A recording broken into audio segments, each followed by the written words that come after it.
সুপ্রিয়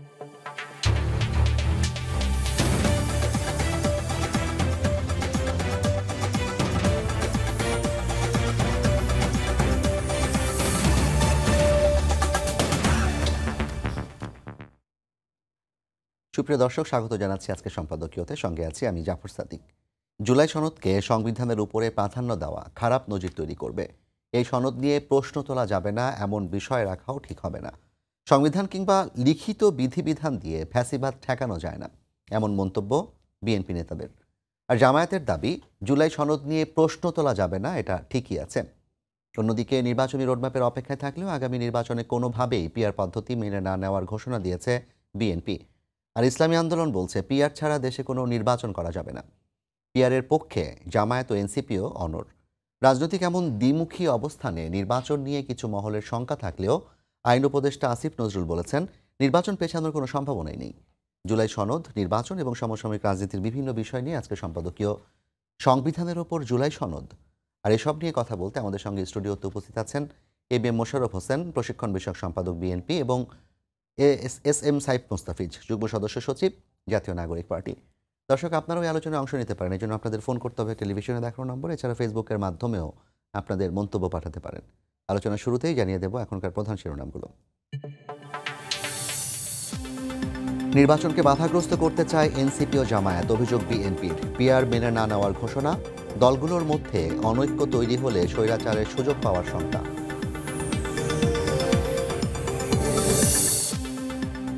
ভোট পেছানোর বিন্দুমাত্র ইচ্ছা নেই অন্তর্বর্তী সরকারের। ফেব্রুয়ারিতে নির্বাচন, জানালেন আইন উপদেষ্টা। বিশ্বমানের ভোট আয়োজনে ইসিকে 40 লাখ ইউরো দেবে ইইউ। নির্বাচনের আগে বড় ধরনের সাইবার হামলার আশঙ্কা, টার্গেট হতে পারে আর্থিক খাত সহ বিভিন্ন সেক্টর, জানালেন বিশেষ সহকারী তৈয়ব।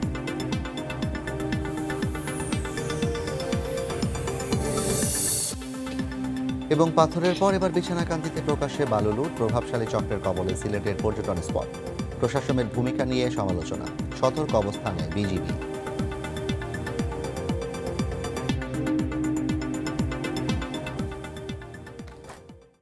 মোশাররফ ভাই কেমন আছেন? সাইফ ভাই নিশ্চয়ই ভালো আছেন। অনেকদিন পর আবার আপনাদের সাথে দেখা হচ্ছে।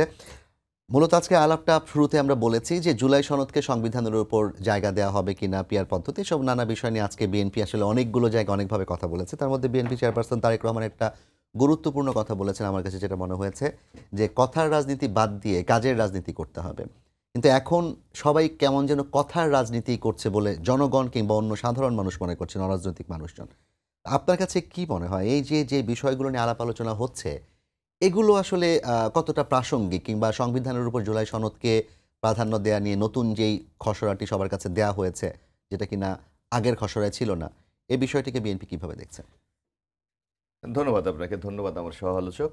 না, আমরা কিন্তু একটা কথা স্পষ্ট ভাষায় বলেছি। আপনি দেখেন, বাংলাদেশটা একটা ফেসিস্টের মধ্যে ছিল। সে ফেসিস্ট থেকে আমরা কিন্তু উত্তরণ করেছি। এখন হলো আমরা গণতন্ত্রের পথে যাত্রা করাটা। এখন একদিনে আপনি শুরু করেই আপনি কাঙ্ক্ষিত সাফল্য হবেন, এটা ভাবার কোনো কারণ নাই। কারণ আপনাকে পর্যায়ক্রমে এই অধ্যায়গুলি অতিক্রম করে আমাদেরকে একটা ভালো দিকে যেতে হবে। যেমন আপনি দেখবেন আমাদের নির্বাচন ব্যবস্থাকে ধ্বংস করে দেওয়া হয়েছিল, সেটা আমরা রিপেয়ারের চেষ্টা করছি। আজকে আমাদের প্রশাসনগুলিকে যেভাবে নগ্ন দলীয়করণ করা হয়েছে, সেগুলিকে রেকটিফাই করার চেষ্টা করা হচ্ছে। আজকে আমাদের সাংবিধানিক প্রতিষ্ঠানগুলিকে ধ্বংস করে দিয়েছে।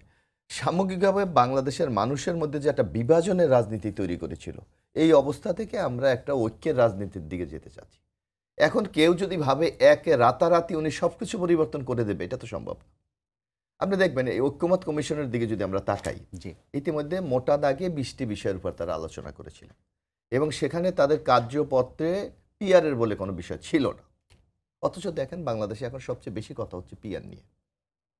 অথচ এই সরকারও মনে করছে যে বাংলাদেশের মানুষের মনোজগতের যে অবস্থা, হঠাৎ বা হুট করে আপনি একটা সিস্টেম যদি চাপিয়ে দিতে চান, সরকার কি মনে করছে? সরকার তো এ নিয়ে আসলে কথাই বলেনি এখন পর্যন্ত। না, আমি বলছি যে সরকার বা যারা আজকে এই কথাগুলি বলছে, যে হঠাৎ করে আপনি একটা বিষয়কে চাপিয়ে দেবেন। কারণ মানুষের মধ্যে এই যে রিয়াকশন, আজকে দেখেন এই যে মানুষ রাজপথে নেমে এসেছিল, একটা কারণ মানুষ দীর্ঘদিন ভোট দিতে পারছে না। তার অর্থাৎ তার যে ভোট নাগরিক অধিকার, সেই অধিকার থেকে তাকে বঞ্চিত করা হয়েছে। মানুষ কথা বলতে পারছিল না, কারণ আমার রাষ্ট্র সংবিধান আমাকে কিছু অধিকার দিয়েছে, সেই অধিকার থেকে রাষ্ট্র বঞ্চিত করেছে। আমার মানবাধিকারকে চরমভাবে লঙ্ঘিত করা হয়েছে। আমার দেশটাকে একটা বিশেষ গোষ্ঠী লুটেপুটে খাওয়ার মতো একটা দেশে তৈরি করেছে। এই অবস্থা থেকে আমরা উত্তরণ করার জন্যই কিন্তু এই জুলাই বিপ্লবটা সংগঠিত হয়েছে, যে আন্দোলনটা সংগঠিত হয়েছে। এখন আমরা এই বিষয়টাকে কেন্দ্র করে নানা প্রসঙ্গ এনে সামগ্রিকভাবে এই অর্জনটাকে অনেকে নিঃশেষ করে দিতে চাচ্ছে। আমাদের ভারপ্রাপ্ত চেয়ারম্যান সে কথাটাই বলেছে, হ্যাঁ আমরা অর্জন করব, ধীরে ধীরে পর্যায়ক্রমে আজকে আমাদের করতে হবে। রাতারাতি তো আপনি এখন যদি বাংলাদেশে অর্থনৈতিক সংকট, আপনি রাতারাতি কি কালকে কি বাংলাদেশের সকল মানুষের ভাগ্য পরিবর্তন করে দিতে পারবেন? নো, পারবেন না। আপনাকে পলিসি নিতে হবে, আপনাকে এগুলি এই অবস্থা থেকে উত্তরণের জন্য কি করতে হবে সেই জন্য প্ল্যান করে আপনাকে অগ্রসর হতে হবে। আপনাকে মানুষকে এগুলোকে ইনভলভ করতে হবে। সামগ্রিক এই দুর্নীতির যারা করে বা এই যে অর্থ পাচার করেছে তাদের যে শাস্তি হয়, জি, তার জন্য দৃষ্টান্তমূলক এক্সাম্পল আপনাকে তৈরি করতে হবে। একটা মানুষ যদি মনে করে আমি অন্যায় করলে আমার এই শাস্তি দিতে হবে, সে কিন্তু ওই দিকে যাবে না। জি। কিন্তু বিগত 16 বছর ছিল অন্যায়কে রাষ্ট্রীয় পৃষ্ঠপোষকতা দেওয়া হয়েছে। এই যারা আজকে অর্থ লুট করেছে, যারা বাইরে টাকা পাচার করেছে, যারা আমার নির্বাচন ব্যবস্থাকে ধ্বংস করে দিয়েছে, তাদেরকে কিন্তু আপনি রেওয়ার্ড জামায়াত দিয়েছেন। বলছে যে ঐকমত্য কমিশন নিয়ে এবং জুলাই সনদ নিয়ে কোনো প্রশ্ন তোলা যাবে না, সংবিধানের উপরে তাকে স্থান দিতে হবে। না, এখন একটা দেশের পরিচালনার মূল হলো স্তম্ভ হলো আপনার একটা দেশের সংবিধান। সংবিধানের আপনি কোনো কিছু যদি অসংগতি থাকে সেখানে আপনি সেটাকে সম্পৃক্ত করতে পারেন, সেটাকে যুক্ত করতে পারেন, বা নূতন কোনো যদি আমরা মনে করি রাষ্ট্রের কোনো কাঠামো অকার্যকর হয়ে গেছে সেখানে আপনি রিপেয়ার করার জন্য অ্যামেন্ডমেন্ট একটা সিস্টেম তো আছেই। কিন্তু সংবিধানের উপরে আশ্রয় দিতে হবে এটা তো, তাইলে আপনার শেখ হাসিনা কি দোষ করেছিল? আপনার নিশ্চয়ই মনে আছে আমাদের আর্টিকেল 7 কি ছিল? রাষ্ট্রের মালিক জনগণ। জি, এরপর উনি ক খ গ দিয়ে যুক্ত করেছে শেখ মুজিবের ব্যাপারে কোনো প্রশ্ন তোলা যাবে না, যদি কেউ এর বিরুদ্ধে কথা বলে তার 7 বছর জেল হবে। তাইলে তো এটা তো আপনি গণতন্ত্র না। গণতন্ত্রে আমি কথা বলবো, গণতন্ত্রের ডিবেট হবে, গণতন্ত্রের তর্ক হবে, বিতর্ক হবে, কিন্তু সর্বশেষ সংখ্যাগরিষ্ঠের মতামতের ভিত্তিতে যেটা নির্ধারিত হবে, দিস ইজ দ্য ডেমোক্রেসি। কিন্তু আপনি যদি জোর করে বলেন যে আজকে ডক্টর ইউনূসের বিরুদ্ধে কোনো কথা বলা যাবে না, কেন? ইউনূস ভুল করতে পারে না? ইউনূসের কোনো পলিসির সাথে জনগণের দ্বিমত থাকতে পারে না? অবশ্যই থাকতে পারে।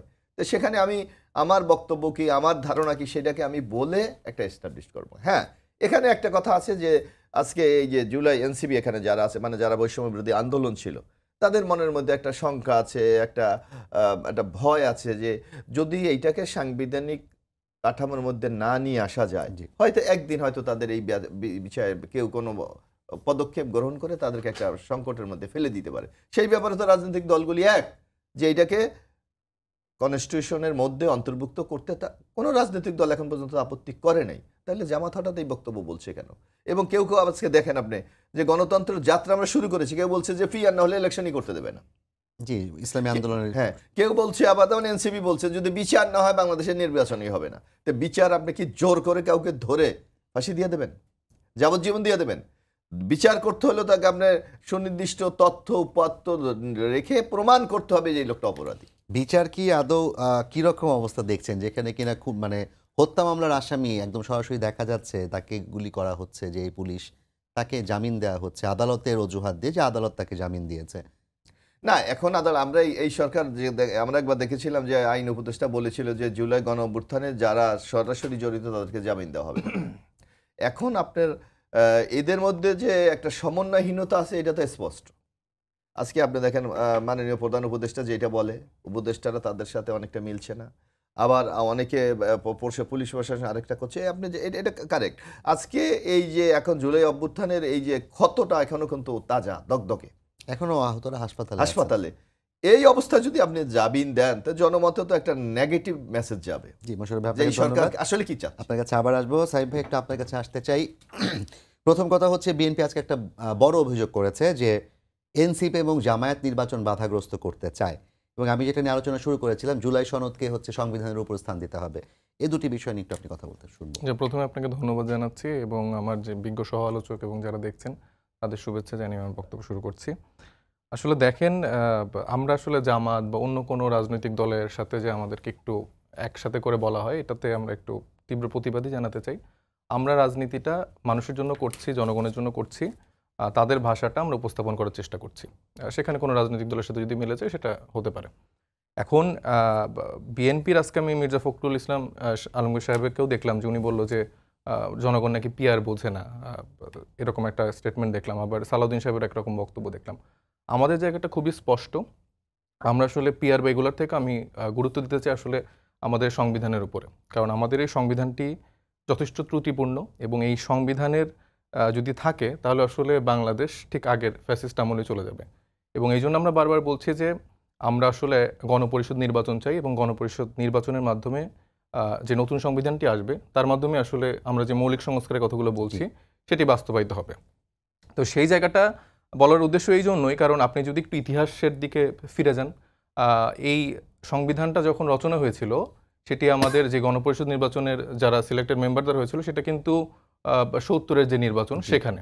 তো স্বাধীন বাংলাদেশে কিন্তু এই গণপরিষদ নির্বাচনের যারা সিলেক্টেড মেম্বার সেরকম কিন্তু ছিল না। সেই যারা পাকিস্তানের এজেন্ডা বা ওই স্বাধীন জায়গা থেকে চিন্তা করেছিল তাদের দিয়ে এটা করা হয়েছে এবং এটি একটা গোজামিল দিয়ে বিভিন্নভাবে অনেক রকম লুপহোল রেখে এই সংবিধান রচনা করা হয়েছে এবং এখানে শেখ মুজিবুর রহমান একটা মানে বিশাল একটা পাওয়ার পেয়ে সে বাকশাল কায়েম করে এবং পরবর্তীতে এরপরেও কিছু অভ্যুত্থান হয়েছে, সামরিক অভ্যুত্থান হয়েছে, রাজনৈতিক দলের অভ্যুত্থান হয়েছে, কিন্তু তারা কখনো সেটাকে চেঞ্জ করেনি, কিছু সংশোধনী এনেছে, কিন্তু সবাই এই জায়গাটা এনজয় করে আসলে এবং এনজয় করে দেখেই পরবর্তীতে শেখ হাসিনা আসলে এই 3টি ইলেকশন এভাবে করতে পেরেছে, এভাবে আসলে গুমখুন সে করতে পেরেছে। তো আমরা আসলে ফোকাসটা কোথায় করছি সেটা গুরুত্বপূর্ণ। আমরা গোড়ায় ফোকাস না করে আমরা উপর দিয়ে অনেক কিছু হাওয়াই দিয়ে অনেক কিছু চিন্তা করছি, কারণ আমার ক্ষমতাটাই কালকেই যেতে হবে। তো বড় রাজনৈতিক দল হিসেবে বিএনপির জায়গা থেকে আমি মনে করি যে তারেক জিয়া সাহেব যেমন বলছেন যে কথার রাজনীতি বাদ দিয়ে কাজের রাজনীতিতে, তাদের থেকে এরকম দায়িত্বশীল বা এরকম যেটা আসলে বাংলাদেশকে একেবারে চেঞ্জ করতে পারে সেটা আমি আশা করি। আপনি বললেন যে এই সংবিধান দিয়ে ফ্যাসিবাদকে ফেরানো সম্ভব হবে না কিংবা এটা সম্ভব না। আজকে তারেক রহমান কিন্তু আরেকটা কথাও বলেছেন যে সংবিধান কিংবা বিধিবিধান দিয়ে ফ্যাসিবাদ ঠেকানো যাবে না। হ্যাঁ, সেটাও ঠিক আছে। সংবিধান দিয়ে ঠেকানো যাবে কি না সেটা আসলে সামনের দিনের রাজনীতিতে নির্ভর করবে এবং আমরা যেসব রাজনৈতিক দলরা আছি তাদের একটা ইচ্ছা বা তাদের সদ ইচ্ছার একটা জায়গা থাকতে হবে। কারণ এখন আমি চেষ্টা করেও যদি পাথর উত্তোলনের থেকে আবার বালু উত্তোলনের দিকে চলে যাই, আবার আমি যদি দেখি যে আওয়ামী লীগ আমলের বিভিন্ন মেয়র, বিভিন্ন এমপিদেরকে আমার বড় রাজনৈতিক দলের লোকরাই শেল্টার দিচ্ছে। 18 আগস্টে আমরা দেখছি যে মেয়র আতিকুলের সাথে বিএনপির বড় বড় ৩-৪ জন নেতা তাকে শেল্টার দিয়ে অফিসে যাচ্ছে, বের হচ্ছে। জিয়াউল হাসানের সাথে এই মানুষগুলোর সম্পর্ক। তো এরকম জায়গায় যদি নেগোসিয়েশন করে রাজনীতিটা আসে তাহলে আমরা বলতেই পারি যে সংবিধান চেঞ্জ করে হয়তো বা আমরা সেই কাঙ্ক্ষিত জায়গায় পৌঁছাতে পারবো না। তবে সংবিধান পরিবর্তন করে আমরা আসলে মানুষের যেই ম্যান্ডেটটা বাস্তবায়িত করতে চাই সেখানে আসলে জনগণ আমার মনে হয় যে সেই জায়গাটা তারা রাখবে। তারা সেই জায়গাটায় নিজেদের যেভাবে আগে প্রতিদান দিয়েছে এবারও সেই জায়গাটা রাখবে। তারেক রহমানের কথা শুনে আপনি বললেন যে মানে কাজের রাজনীতি করতে হবে, কথা রাজনীতি। ডেফিনেটলি, মানে আমি আসলে এটা চাই না যে ধরেন এই আলোচনায় বসে ভাইয়ের সাথে যে আমি কথাগুলো বলছি এটা আমার বিব্রত লাগছে। যেমন ধরুন আপনি বলছেন কাজের রাজনীতি, তারেক রহমানও বলছেন কাজের রাজনীতি। আমরা দেখছি যে নির্বাচনের রোডম্যাপ ঘোষণা করা হচ্ছে, সেনাবাহিনী নির্বাচনের জন্য প্রস্তুত, 17,000 আইন শৃঙ্খলা বাহিনী নতুন করে নিয়োগ দেওয়া হয়েছে, ইইউ 40 লাখ ইউরো দেওয়ার জন্য নির্বাচন কমিশনের সাথে দেখা করেছে। নির্বাচন শুরু হয়ে গেছে আর আপনারা এখনো বলছেন যে গণপরিষদ নির্বাচন হতে হবে। তাহলে এটা কি আসলে কাজের রাজনীতি হচ্ছে? এটা নির্বাচন শুরু হয়ে যেতে পারে বিএনপির কাছে, এটা নির্বাচন শুরু হয়ে যেতে পারে প্রধান উপদেষ্টা এবং তাদের লোকদের কাছে। এটা জনমানুষের মধ্যেই নির্বাচন শুরু হয়নি। আমরা আজকে দেখতে পেলাম যে দেয়ালে দেয়ালে যেসব জুলাই গণঅভ্যুত্থানের গ্রাফিতি আছে বিভিন্ন জায়গায় সেগুলো মুছে ধানের শীষে ভোট দিন এরকম নির্বাচনী প্রচারণা চালু হচ্ছে। আপনার আজকে আপনি যে নিউজের হেডলাইনগুলো দিলেন 5 নম্বরে আপনি জুলাই শহীদ আহতদের আন্দোলনের কথাটা বললেন, এই মানুষগুলোর আকাঙ্ক্ষা, এই মানুষগুলোর স্বপ্ন কারা বাস্তবায়ন করবে? আপনার কি মনে হচ্ছে রাজনৈতিক দলগুলো আসলে পাওয়ারে যে সেটা বাস্তবায়ন করবে? 17 বছর 20 বছরের অনেক ক্ষুধার্ত মানুষজন রয়ে গেছে যারা এই 1 বছরেই দেখিয়ে দিয়েছে যে তাদের ক্ষুধাটা কীরকম, তারা কতটা ভয়ানক হতে পারে যদি তারা পাওয়ারে আসতে পারে। তা আমরা মনে করি না যে বাংলাদেশে এখনও সেই জায়গাটা তৈরি হয়েছে এবং তৈরি হতে পারে তখনই যখন সম্মিলিতভাবে সকল রাজনৈতিক দল, স্টেক হোল্ডাররা মনে করবেন এবং বাংলাদেশের আপামর মানুষের যেই প্রবলেমটা আমরা সলভ করতে চাচ্ছি, যে সিস্টেমটা আমরা পরিবর্তন করতে চাচ্ছি, যদি সেটা পরিবর্তন করা যায়, না হলে তো আমরা সেম আরেকটা ফ্যাসিবাদ আমলের দিকে আমরা যাব। আমি আসিফ ভাই আবার তারেক রহমানের প্রসঙ্গ নিয়ে আসতে হচ্ছে, বারবার আজকে আলাপটা হচ্ছে কারণ তিনি একটা দীর্ঘ বক্তব্য দিয়েছেন। তিনি আজকে আরেকটা কথা বলেছেন যে যদি আমাদের ঐক্য না থাকে তাহলে হচ্ছে ফ্যাসিবাদ আবার ফিরে আসার শঙ্কা আছে, 1 নম্বর। 2 নম্বর তিনি যেটা বলেছেন যে যদি আমরা গণতান্ত্রিক ইনসাফভিত্তিক দেশ গড়তে না পারি তাহলে জুলাই শহীদদের রক্তের ঋণ শোধ করতে পারবো না। অর্থাৎ বিএনপির যিনি প্রধান নেতা, যাকে আগামীর প্রধানমন্ত্রী বিএনপি বলছে যদি নির্বাচনে জয়ী হন তারা, সেই মানুষটা যখন এই কথাগুলো বলেন তখন আসলে আপনাদের দিক থেকে কিংবা তাদের সাথে আসলে অসামঞ্জস্য কিংবা সংকটটা কোথায় থাকে? দেখেন, তারেক জিয়া সাহেব তার যে দায়িত্বশীল জায়গা এবং বিএনপির যে রাজনৈতিক আমার সমালোচকও যিনি আছেন, ওনাদের সাথে আমাদের যখন কথা হয় বা আমরা তাদের কথা শুনি, আমরা আশার আলো দেখতে পাই। কিন্তু বাস্তব দিক দিয়ে আমরা যখন দেখি আসলে তৃণমূলের যে যারা রাজনীতি করছেন বা বিভিন্ন লেয়ারের যে রাজনীতি যারা করছেন, তারা আসলে সেই আকাঙ্ক্ষাগুলো বাস্তবায়ন করতে পারছে না। তারা আসলে ওই সিস্টেমটাই শিখে এসছে এবং দেখে এসছে যে হ্যাঁ আচ্ছা ১৭ বছরে এরকম এরকম করে একটা মানুষ পাওয়ার প্র্যাকটিস করেছে, আমরাও সেভাবে করি। তো এই জায়গাটায় আসলে তারা অনেক মানুষকে আসলে বহিষ্কার করছে বা যে জায়গা থেকেই শাস্তি দিচ্ছে না কেন, কিন্তু পরবর্তীতে তারপর আমরা চেঞ্জ দেখতে পাচ্ছি না। যেমন সিলেটের কথাটাই উল্লেখ করলাম যে পাথর উত্তোলনের জন্য তারা সেখানকার কোনো যে যেখানে তো ছিল সর্বদলীয় ঐক্য ছিল। না, সেখানে এনসিপি ছিল না। আমি এটা দায়িত্ব নিয়ে বলতে চাচ্ছি। এনসিপি তো সব জায়গায় কমিটিও না, আমাদের সব জায়গায় এখন কমিটি আছে। জুলাই পদত্যাগের আগে আমাদের সব জায়গায় কমিটি হয়েছে আর কি। তো ওইখানে এনসিপি কিন্তু ছিল না। তো আমরা এই জায়গাগুলো চেষ্টা করছি যে মানে বিরোধের জায়গাটা যেন জনমানুষের বিপরীতে না যায়। আর বিএনপির জায়গাতে দেখা গেল যে পাথর উত্তোলন না করে এখন বালু উত্তোলন করছে। তো তারেক জিয়া সাহেব মুখে যত কথাই বলুক না কেন বা ভাইরা বলুক না কেন, কিন্তু বাস্তবিক জায়গায় তো সেটা বাস্তবায়িত হচ্ছে না। তো বাস্তবায়িত না হলে আসলে এই কথা মুখের কথায় তো বাংলাদেশের মানুষ এখন আর তাদের মন ভোলানো কঠিন, কারণ এখন টেকনোলজির যুগ, সোশ্যাল মিডিয়ার যুগ, সবকিছুই সামনে চলে আসে। আবার যদি প্রশ্ন করি, নির্বাচন তো প্রস্তুতি চলছে, আপনারা আটকাবেন কিভাবে? আমরা আটকাবো না তো, আমরা আমাদের দাবিতে আছি। আমরা গণপরিষদ নির্বাচনের জন্য নির্বাচন হয়ে গেল আপনার এই দাবিতেই থেকে যাবেন এরকম? নির্বাচন কিভাবে হয়ে যাবে মানে আমি তো বুঝতে পারছি না। মানে বিএনপি আপনি কে একা একা না, না, আপনি নির্বাচন করবে? আটকাবেনও না, এটা কি কিংবা আওয়ামী লীগের মতো ডামি ইলেকশন নির্বাচন করবে? কমিশন বলছে তারা নির্বাচন করে ফেলবে, ইইউ টাকা দিচ্ছে, বিদেশি পর্যবেক্ষকরা আসতে কারা চাচ্ছে। দাঁড়াবে? কাদের সাথে প্রতিদ্বন্দ্বী করবে? আপনারা কি আবার বলতে যাচ্ছেন যে আওয়ামী লীগ আমলের মতো করে নির্বাচন হবে? আচ্ছা, তার মানে বিনা প্রতিদ্বন্দ্বিতা নির্বাচন হবে হতে গেলে, তাই যদি তো? হ্যাঁ, সেটা হতে পারে, বা অন্য রাজনৈতিক দল যদি করতে পারে। আমরা জনগণের জন্য লড়বো এবং আমরা তো বিগত সময়েও দেখেছি যে আসলে যেখানে সব রাজনৈতিক দলগুলো এক পর্যায়ে যেখানে সফল হতে পারিনি, সেখানে দেখেছি আমরা যে ইলেকশনের মানে ইলেকটোরিয়াল পলিটিক্সের জায়গা থেকে সব মানুষ যেখানে রাস্তায় নামেনি, মাঠে নামেনি, সেখানে আমরা দেখেছি যে এক দল আন করা অচেনা ছেলে যারা বিভিন্ন সময় বিভিন্ন অভ্যুত্থানে মানে স্টুডেন্ট পলিটিক্সের জায়গা থেকে বা বিভিন্ন ইস্যুতে আসলে সামনে ছিল, তাদের সাথে সব আপামর জনতা নেমে গেছে, ইনক্লুডিং অল রাজনৈতিক দল। তো আমরা আসলে বিশ্বাস করি যে আমরা স্রোতের বিপরীতে হাঁটি এবং আমরা স্রোতের বিপরীতে নিজেদের জন্য হাঁটি না, জনমানুষের জন্য হাঁটি। তো সেখানে জনমানুষই আসলে সিদ্ধান্ত নেবে যে তারা আসলে কি করতে চায়। জানি, ধন্যবাদ সাহেব ভাই। মোশাররফ ভাই, আপনার কাছে সাহেব ভাই অনেকগুলো কথা বলেছেন। বিএনপির বিষয়ে অভিযোগ আছে, এগুলো সত্য, যেমন পাথর উত্তোলন কিংবা অন্য যা কিছু সব কিছুতে আছে। আমি যদি আরেকটা ছোট্ট অভিযোগ আজকে আপনাকে করি, যে আমরা দেখলাম যে জামালপুরের মাদারগঞ্জ পৌর বিএনপির সভাপতি, সাধারণ সম্পাদক মাসুদ তালুকদার সুহেল, তিনি একটা ফোন আলাপ ভাইরাল হয়েছে, নিউজ হয়েছে, দেখলাম যে চাঁদা আমি নিব না তাহলে নিবে কে, আমি পৌর বিএনপির সভাপতি। তো এই ঘটনাগুলো প্রতিদিনই কোথাও না কোথাও বিএনপির ঘটছে এবং এটা অনেক বড় দল, আপনাদের দিক থেকেও বারবার চেষ্টা করা হচ্ছে, কিন্তু এই ঘটনাগুলো বিএনপি ঘটাচ্ছে, বিভিন্ন নেতা কর্মীরা। তো এগুলো বন্ধ না করে কিংবা নির্বাচন হলে কি এগুলো বন্ধ হয়ে যাবে? না, আপনাকে বিচ্ছিন্ন দু চারটি ঘটনা যে ঘটছে না, এটা আমরা কিন্তু অস্বীকার করি না। কারণ এই যে অস্বীকারের রাজনীতি কিন্তু বিএনপি করছে না, বরং প্রত্যেকটি ঘটনাকে বিএনপি কিন্তু অ্যাড্রেস করছে। আপনি দেখবেন যেথায় কোনো ঘটনা ঘটে তাৎক্ষণিক বিএনপি কিন্তু তারপর অ্যাক্ট করতে। এখন বাংলাদেশে একটা বিশাল জায়গা, আপনার আমাদের এখানে সাংগঠনিকভাবে আমাদের প্রায় ৮২টা ডিস্ট্রিক্ট, আপনার অনেকগুলো উপজেলা, পৌরসভা, মানুষের এক একজনের মনোজগৎটা এক এক রকম। কিন্তু আপনি দেখবেন যে মূল রাজনীতির স্পিরিটটা কি? জি, মূল রাজনীতির স্পিরিটটা আমাদের এই যে আপনি তারেক রহমানের কথা আজকে উল্লেখ করলেন বেশ কয়েকটা বক্তব্য, আপনি দেখবেন এর মধ্যে কোনো মেসেজ আছে কিনা, এর মধ্যে আগামী দিনের বাংলাদেশের ব্যাপারে কোনো চিন্তা ভাবনা আছে কিনা, এটাকে আপনাকে মূল্যায়ন করতে হবে। আর এই যে বিচ্ছিন্নভাবে যারা যে দু চারটি ঘটনা ঘটাচ্ছে, তাদেরকে আমরা কতটুকু গুরুত্ব দিচ্ছি বা কতটুকু তাদের বিরুদ্ধে শাস্তিমূলক ব্যবস্থা নিচ্ছি, এইটা হলো ইম্পর্টেন্ট ব্যাপার। আপনি আমাদের বিরাট বিরাট নেতা আজকে পদ হারিয়ে ফেলছে, হয়তো দেখা যাচ্ছে এই লোকই হয়তো যদি আগামীতে নির্বাচনে হয়তো কোথাও প্রার্থী হতেন, ইতিমধ্যে তারা সেই সুযোগ কিন্তু হারিয়ে ফেলেছে। এটাকে কি আপনি শাস্তি বলবেন না? এটাকে তিরস্কার বলবেন না? 5ই আগস্টের পর কিন্তু আপনার একজন নেত্রী শামা ওবায়েদ, তিনিও কিন্তু বরখাস্ত হয়েছিলেন, তারপরে কিন্তু না, আবার তিনি ওইটা এখন ওইটা হলো রাজনীতিতে ইন্টারনাল, সক্রিয়। ওইটা হলো ইন্টারনাল একটা মারামারি, ওইটা কিন্তু আপনার এই ধরনের কোনো অপরাধের কারণে না। কিন্তু একজন মানুষ খুন হয়ে গেছে হ্যাঁ, সেখানে। এইটার কারণে হয়েছিল এক। এখন আপনাকে আমি একটা কথা, এখানে সাইদ মুস্তাফিজ অনেকগুলি কথা বলেছে, উনি বলেছে আমরা স্রোতের বিপরীতে হাঁটব। আপনি বলছেন, একদিকে বলছেন আমি জনগণের জন্য রাজনীতি করব, আবার আপনি বলছেন স্রোত। আপনার স্রোতটা কোথায়, এটা যদি অনুধাবন আপনি না করতে পারেন, এটা যদি আপনি বুঝতে না পারেন, যে বিএনপি যেরকম করে না, যাচ্ছে, যদি ওই আপনি এটা স্রোতের যদি বিপরীতে, বুঝতে না পারেন, জনগণের জন্য। এই শেখ হাসিনা বুঝতে না পারার কারণে কিন্তু শেখ হাসিনা বিদায় নিয়েছে। কারণ মানুষ ভোট দিতে চায়, শেখ হাসিনা এই অধিকার থেকে বঞ্চিত করেছে। মানুষ কথা বলতে চায়, এই অধিকার থেকে বঞ্চিত করেছে।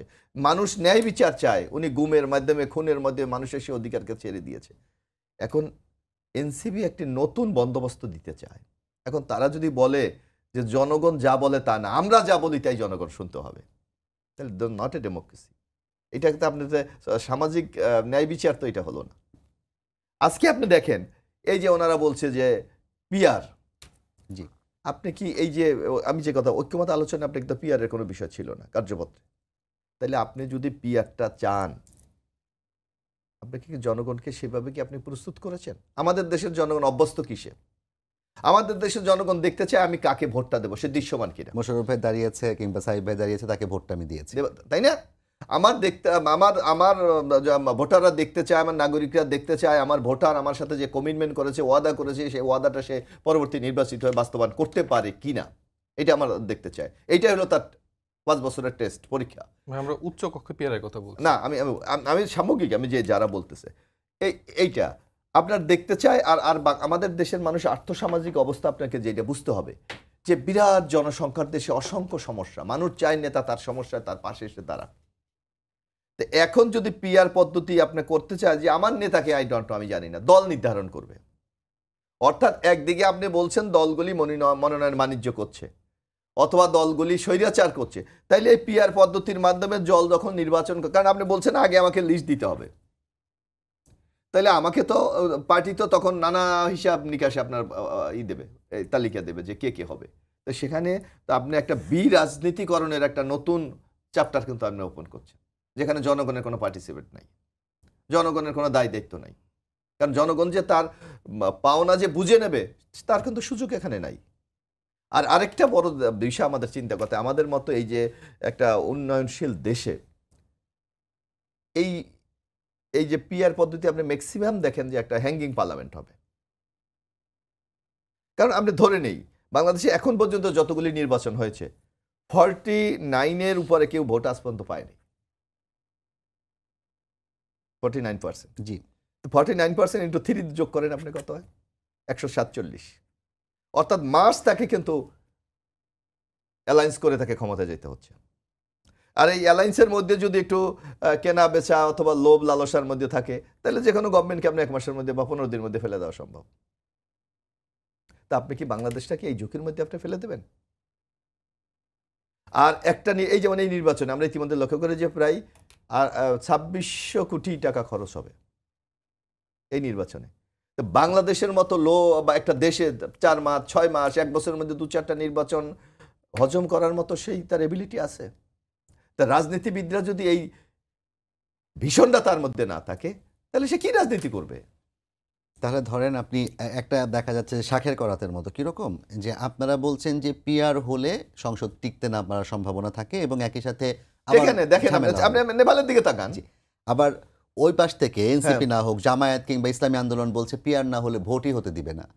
তাহলে ভোট না হওয়া কিংবা সংসদ ভেঙে যাওয়া, এই দ্বিমুখী অবস্থানে যদি এরা ভোটে না আসেন, বিএনপি কি একাই ভোট করবে? না, আপনি এখানে দেখতে হবে না, আপনার তার জাবিটা জনগণ উইল ডিসাইড যে বিচার করবে। এটা শেখ হাসিনার মতো তার ওয়ান সাইডেড ইলেকশন। আপনি নির্বাচনটাকে জনগণের জন্য করার জন্য আপনি কি করছেন? আপনি দেখেন কতগুলো সিস্টেম অলরেডি রাজনৈতিক দলগুলো মেনে নিয়েছে।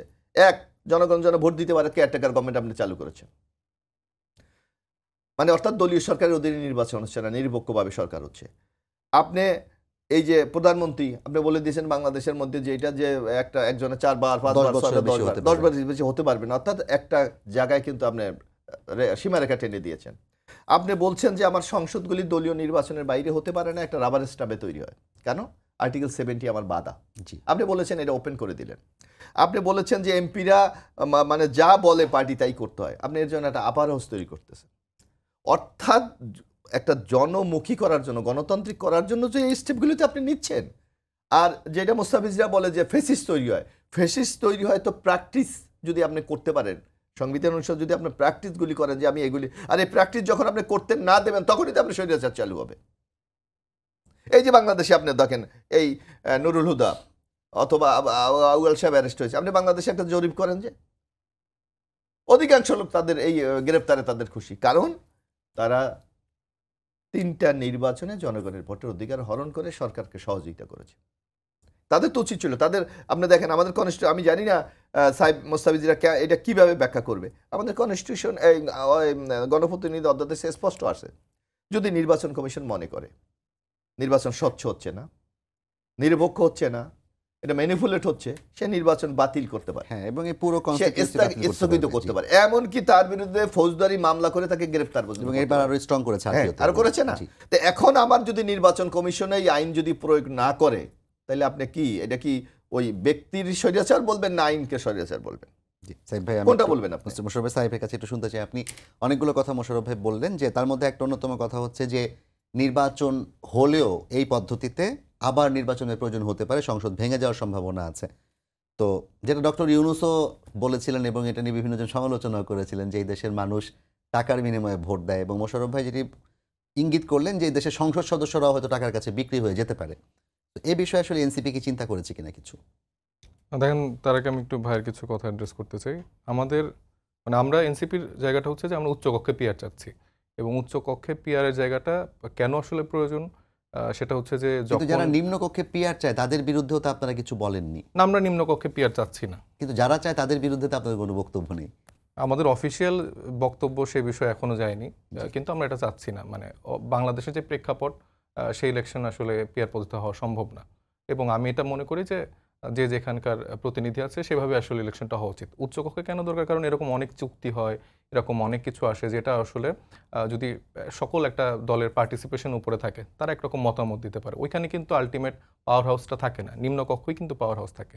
তো সেই জায়গা থেকে এই প্র্যাকটিসটা অনেক উন্নত দেশে আছে, এবং আমার মনে হয় যে বাংলাদেশের প্রিভিয়াস যেই জায়গা থেকে আমরা দেখেছি যে মমতাজের মতো মানুষ সংসদে গান গাচ্ছে, মানে একটা হাস্যরসাত্মক একটা জায়গা বানিয়ে ফেলে, যে এই সরকার দল থাকে অনেক সময় যদি তারা অনেক বড় অংশে থাকে, তাহলে আসলে অনেক বাংলাদেশের স্বার্থের বিরোধী অনেক চুক্তি এরকম পাশ হয়ে যায়। তো সেক্ষেত্রে উচ্চকক্ষে পিয়ারের জায়গাটা থাকলে এটা বাংলাদেশের জন্য আসলে ভালো। আর এছাড়া ধরেন যে সাংবিধানিক প্রতিষ্ঠানগুলোর ক্ষেত্রে তো আসলে এটির হস্তক্ষেপ এখনও মানে প্রধানমন্ত্রী এবং রাষ্ট্রপতির জায়গায় থাকে। এই জন্যই তারা চাইলেও আসলে সংবিধানে উল্লেখ করা থাকলেও তারা তাদের মতো করে কার্যক্রম চালাতে পারে না। তো এই সামগ্রিকভাবেই তো সিস্টেমটাই একটা গলদ আছে। তো সেই জন্যই আমরা বারবার বলছি যে আমরা পুরো সংবিধানটাই পরিবর্তন করতে চাই, এবং সেখানে আসলে মৌলিক সংস্কারের জায়গাগুলো বাস্তবায়িত এই হবে। কথা আপনারা প্রতিনিয়তই না, বলছেন না, বারবারই। আমি একটু বলতে সাহেব মোস্তাফিজি, এই যে প্রচলিত পদ্ধতি আছে, জি, এর বিরুদ্ধে যে কি করলে এই অবস্থা থেকে আমরা উত্তরণ করতে পারি, সেই সুনির্দিষ্ট রূপরেখাও তো দিচ্ছে না এনসিপি। সেই সমস্ত রূপরেখা ভাই এর আগেও তো আমি বললাম যে দিচ্ছে না কেন? জিয়াউর রহমান সাহেব থেকে শুরু করে অনেকেই সংশোধনী করেছে আমাদের সংবিধান, বা রাজনৈতিক দলগুলো থেকে অনেক রকম প্রেক্ষাপট দেওয়া হয়েছে, কিন্তু সেটা কিন্তু আলটিমেটলি সাকসেসফুল হয়নি দেখেই কিন্তু ধরেন আমরা এখন সেই ব্যাগেজটা টেনে যাচ্ছি। তো সেই জন্য আমরা আসলে পুরো মানে 5 আগস্টের পরে আমরা যেখানে নতুন করে বাংলাদেশকে চিন্তা করছি, সে জায়গায় আমরা চাই যে পরিবর্তনটা। আমার মনে হয় যে এখানে আমি এখনো বলছি যে বিএনপি সব থেকে বড় রাজনৈতিক দলের যেই তকমাটা আছে, এবং তারাই আলটিমেটলি হয়তো ক্ষমতায় আসার সম্ভাবনা আছে। তো সেই জায়গা থেকে তাদের উদার হওয়া উচিত এই ব্যাপারে, কারণ এই সামগ্রিকভাবে আমাদের দেশের জন্য এটা কিন্তু ভালো। তো আমি মনে করি যে আপনারা সেটা একটু চিন্তা করবেন। আর হচ্ছে যে আপনার একটা কোশ্চেন কি ছিল? না, ওই যে যেটা বলছিলাম যে আলটিমেটলি যদি নির্বাচন হয়ও পিআর পদ্ধতিতে, সংসদ ভেঙে, সেটা আপনি উত্তর দিয়েছেন যে আপনারা নিম্নকক্ষে চাচ্ছেন না সেটি। এখন আমি আরেকটা একটু ভিন্ন বিষয়ে আলাপ করতে চাই, যেহেতু আজকে প্রসঙ্গটা এসছে এবং এটা নিয়ে অনেকদিন ধরে কথা হচ্ছিল। আজকে সেনাপ্রধান অফিসার্স অ্যাড্রেসে একটি মন্তব্য করেছেন যে এনসিপির কয়েকজন নেতা তারা বিভিন্ন সময় সেনাবাহিনী কিংবা সশস্ত্র বাহিনী, ডিজিএফআই, তাদেরকে নিয়ে বিভিন্ন মন্তব্যের প্রেক্ষিতে তিনি বলেছেন যে ওরা আমাদের সন্তানের বয়সী, ওরা বড় হলে ভুল বুঝতে পেরে লজ্জিত হবে। আপনারা কি আসলেই ভুল বুঝতে পেরে লজ্জিত হওয়ার মতো বক্তব্য দিয়েছেন কিনা? দেখুন, আমাদের যে সেনাবাহিনী আছে তাদের প্রতি আমি অত্যন্ত শ্রদ্ধাশীল, এবং এই বাহিনী আসলে আমাদের দীর্ঘদিন ধরে আসলে তারা কাজ করে যাচ্ছে দেশের জনগণের জন্য, সেটার প্রতি আমি অবশ্যই শ্রদ্ধাশীল। আমি বা আমার দলের যারা বলেছে একটু ভুল ব্যাখ্যা হয়েছে অনেক ক্ষেত্রে, তো আমি আসলে জিস্ট সেটা আমি বলার চেষ্টা করি। মানে আমরা যে এটাকে উল্লেখ করতে যাচ্ছি সেটা হচ্ছে এই ফ্যাসিস্ট আমলে বা তার আগেও এরকম হয়েছে মানে পুরো সেনাবাহিনীর কিন্তু এরকম জায়গাটা নাই। আমরা আসলে বলতে চাচ্ছি কিছু ব্যক্তি বিশেষ, কিছু সংখ্যায় যারা সেনাবাহিনীতে আছে তাদের কিছু দূরভিসন্ধি আছে। আপনি জিয়াউল আহসান উনাকে জানেন। জি। কয়েকদিন আগে আমরা রিপোর্ট দেখলাম যে সে প্রায় ১,০০০-এর অধিক খুন তার দ্বারা হয়েছে এবং আপনি ফ্যাসিস্ট আমলে এরকম অনেক ঘটনা দেখবেন। জিয়াউল হাসান তো জেলেই এখন। হ্যাঁ, জেলে, অবশ্যই জেলে, কিন্তু এই ঘটনা তো মিথ্যা না। তো তার সময় আসলে দেখা গেছে যে ট্রেনে কাটা পড়ে অনেক মানুষ মারা যেত। এটা আমাদের বিরোধী দলের অনেক নেতারা ছিলেন। সে সময় আসলে আওয়ামী লীগের বিরুদ্ধে যারা কথা বলতো এরকম অনেক মানুষ ছিল। হঠাৎ করে এরকম টাইপের কিছু গুম, খুন এরকম ঘটনাগুলো ঘটতো। সালাউদ্দিন সাহেবকে বাংলাদেশের হয়তো বা গোয়েন্দা সংস্থা ধরলো, কিন্তু তারা চলে গেল, তিনি চলে গেলেন ভারতের কাছে। তো একটা দেশের ডিজিএফআই বা গোয়েন্দা সংস্থার কাজ কি আসলে এটা? সে তার দেশের অভ্যন্তরীণ যে নাগরিক আছে তাদের সুরক্ষা নিশ্চিত করা, এমন কোনো দুরভিসন্ধি যদি কেউ করে সেইগুলো আসলে তারা প্রকাশ করা, এই ব্যাপারগুলো আসলে ডিজিএফআই বা গোয়েন্দা সংস্থাগুলো করার কথা। কিন্তু আমরা দেখেছি যে বিরোধী দলের এবং বিরোধী মতের দমন করাই ছিল তাদের কাজ। বিভিন্নভাবে আয়না ঘর, এরকম বিভিন্ন ঘর আমরা দেখতে পেলাম। এগুলো কারা করেছে? ডিজিএফআই করেছে। জিয়াউল হাসানদের মতো যারা অসৎ আর্মি অফিসাররা ছিলেন তারা করেছে। তো এই মানুষগুলা দের জন্য কিন্তু বাংলাদেশের মানুষ অনেক সাফার করেছে। তাদের যেই অ্যাকচুয়াল কাজ, তারা তো এটা বলতে পারে না যে বাংলাদেশে নির্বাচন কখন হবে, কি হবে। তাদের তো দায়িত্ব নির্বাচন নেওয়া না। তাদের তো এই কমেন্টগুলো করার কথা না। তারা বাংলাদেশের এই ইলেকটোরাল পলিটিক্সের যে মানে কি বলে আর্মি প্রধান সাহেব, উনি তো এই মন্তব্যগুলোর ওনার কেউ না। উনি দেশের সার্বিক আইন শৃঙ্খলা বাহিনীর জায়গা থেকে এইগুলা দেশের নিরাপত্তার কথা বলবে। আমরা যেখানে দেখতে পাচ্ছি যে বিশ্বের যে আর্মি বাহিনী আছে তারা দিন দিন কি পরিমাণ উন্নত হচ্ছে, তারা ত্রিমাত্রিক প্রযুক্তিতে ড্রোনের মাধ্যমে বিভিন্নভাবে তারা ডে বাই ডে আরো আপডেট হচ্ছে। সেখানে আমাদের আর্মি বাহিনী কি সেই পরিমাণ আপডেট হয়েছে? এখানে তো সশস্ত্র বাহিনীকে যেই পরিমাণ বরাদ্দ কিংবা বাজেট দেওয়া হয় সেটি সর্বোচ্চ হওয়ার পরেও কি এটা আসলে সম্ভব তাদের দ্বারা করা? সেটা তো সম্ভব। তারা যদি এই যে এরকম আয়নাঘর বানায় রাখে, তারা যদি এরকম জিয়াউল হাসানরা যেরকম ভিন্ন মত দমন করতে থাকে, তাহলে তো এটা হওয়া সম্ভব না। এবং মানে আমি যেটা বলতে চাচ্ছি যে সামান্য মিয়ানমারের মতো ভঙ্গুর একটা দেশের আর্মি বাহিনী দেখা যাচ্ছে আমাদের আকাশ সীমা লঙ্ঘন করছে, সেটা আমরা কি ঠেকাতে পারছি? আমাদের উপর আসলে যদি এখন অ্যাটাক হয়, আপনার কি মনে হয় যে আসলে সেনাবাহিনী থেকে সেই প্রোটেকশন দেওয়া সম্ভব? হয়নি, কারণ এই ১৭ বছর দিয়ে উপরে উপরে একটা বুলি দেওয়া হয়েছে এবং একটা দলীয়করণ করা হয়ে গেছে। এই প্রতিষ্ঠানগুলো, নির্বাচন কমিশন, আর্মি বা এরকম যে প্রতিষ্ঠানগুলো আছে, এগুলো দলীয়করণ করা কিন্তু হয়ে আপনারা গেছে। তো এগুলো থেকে বের হতে হবে। সুনির্দিষ্টভাবে সেনাবাহিনীর জন্য সংস্কারের কোনো রূপরেখাও আপনারা এগুলো বলতে বের হতে হবে পারবেন এবং না। আর্মির সংস্কার করতে হবে, পুলিশের সংস্কার করতে হবে। এই কথাটা মুখের উপরে বলতে হবে, মানে এখানে ভয় ডরের কিছু নাই। জি, ধন্যবাদ সাহেব। আমাদের সময় একদম শেষ পর্যায়ে। মোশাররফ ভাই, আপনিও কি একমত কিনা যে না, আর্মিরও সংস্কার প্রয়োজন আছে? এখানে দেখতে হবে, আমি সাহেবের সাথে একটু দ্বিমত পোষণ করি। এখানে আর্মিতে হয়তো কোনো লোক অতিরিক্ত পাওয়ার এক্সারসাইজ করেছে, কিন্তু সামগ্রিক যে সেনাবাহিনী তাদের ভূমিকা কিন্তু গণতন্ত্রের পক্ষেই ছিল। আপনি দেখেন এই 5 তারিখ, ভাই সামগ্রিক তো আমি বলেছি যে 5 তারিখ আপনি দেখেন, যদি সামরিক বাহিনী যদি আজকে জনতার কাতারে বা আন্দোলনের সাথে সম্পৃক্ততা না না, হতো, সাহেব ভাই সেটাই বললেন কিন্তু যে তাহলে যারা কিন্তু কিনা- আরো বেশি ব্লাডশিট হতো এবং বাংলাদেশের পরিস্থিতি কোন দিকে যেতেন এটা কিন্তু একটা প্রশ্নবোধক চিহ্ন হতো। কিন্তু যে কোনো জায়গায় কিন্তু আপনার দুষ্ট লোক সমাজে থাকে। এখন হলো সেইটাকে আপনি কতটুকু রাষ্ট্র বা যারা শাসন ক্ষমতায় থাকে তারা নিয়ন্ত্রণ করতে পারে, এইটা হলো মূল বিষয়। আর রাষ্ট্র অথবা যারা সরকারে থাকে তারা যদি পৃষ্ঠপোষকতা করে, তাহলে আপনি কোনো বাহিনীকেই আপনি দক্ষতার সাথে পরিচালনা করতে পারবেন না। এই ক্ষেত্রে আমি মনে করি যে যার যার কাজ তাকে যদি সুনির্দিষ্টভাবে করে দেওয়া হয়, এবং আপনি যে কথাটা বলছেন, হ্যাঁ, আমাদের মতো দেশে যে আমাদের অনেক চাহিদা আমরা পূরণ করতে পারি না আর্থিক সংকটের কারণে, হয়তো আমাদের সেনাবাহিনীকে যদি আরও বেশি বরাদ্দ দেওয়া যেত, আরও উন্নত প্রযুক্তি, উন্নত প্রশিক্ষণের মাধ্যমে তারা হয়তো দেশের সুনাম আরও বেশি পারত। কিন্তু আপনি দেখেন তাদেরকে আমরা যেখানে যেখানে নিয়োগ করি, যেমন শান্তিরক্ষা বাহিনীতে কিন্তু বাংলাদেশ প্রচণ্ড সুনাম অর্জন করে নিয়ে এসেছি। তো সুতরাং সব কিছু আপনার নেগেটিভ না দেখে অনেকটা ইতিবাচক যদি আমরা চিন্তা করতে পারি, কারণ অতীতের ভুল থেকে শিক্ষা নিয়ে তো আমাদের সামনে এগোতে হবে। যে পিছনে আমাদের কি আমাদের ফল ছিল সেইটাকে অতিক্রম করে আগামীতে যদি আমরা এগিয়ে যেতে পারি, আমার মনে হয় সেইটাই হলো সবচেয়ে বড় শর্ত। ধন্যবাদ সাহেব ভাই। যদি সর্বশেষ 1 মিনিটে কিছু বলতে চান নির্বাচন নিয়ে, আমি আবার ফিরে আসি। নির্বাচন আসলেই কি হলে কি ঘটবে? এখন তো নির্বাচনের পথে আছে দেশ। না, আমার মনে হয় যে আসলে নির্বাচনের পথে দেশ নাই। বিএনপি বা একটা গ্রুপ হয়তো বা থাকতে পারে। জনগণ আসলে বিচারের রোডম্যাপ চায়। জনগণ আসলে গণপরিষদ নির্বাচনের মাধ্যমে নতুন সংবিধান চায়। অনেক ধন্যবাদ সাহেব মুস্তাফিজ, অনেক ধন্যবাদ মোশাররফ ভাই, আপনাদের দুজনকেই। দর্শক, আপনাদের সবাইকে ধন্যবাদ জানিয়ে শেষ করছি আজকের সম্পাদকীয়। আবারও দেখা হবে আগামীকাল রাত 10টায়। দেখার আমন্ত্রণ রইল। শুভরাত্রি।